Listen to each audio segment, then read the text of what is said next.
Almost a week since a ferocious storm choked this frozen land, Buffalo is starting to churn again.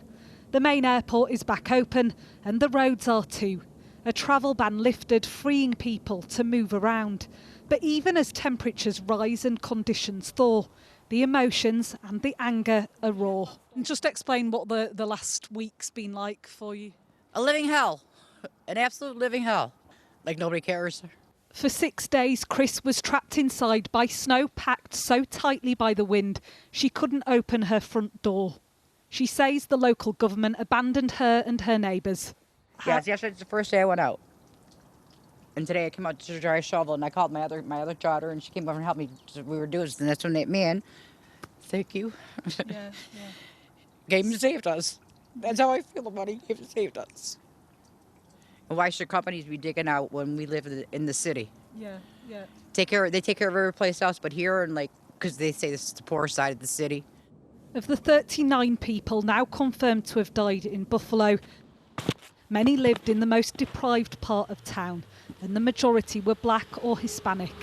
Monique Alexander was a 52-year-old who doted on her grandchildren. She told her daughter on Christmas Eve she was nipping out for a short while and would be back soon.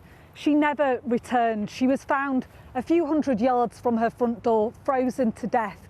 A stranger brought her body and placed it under the awning of this jewellery shop so she could be found and retrieved more easily. As the clear-up continues, the head of the local government says he expects the death toll to rise. Unfortunately, there are families in this community who still have not been able to identify where a loved one is. They're missing, and we do have still John Does.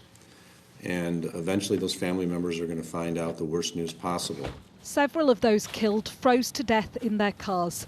Some question whether they were given adequate warning before the storm hit. The post-mortems on the many victims continues, and the post-mortem too on the authorities' handling of this crisis. Martha Kellner, Sky News, Buffalo.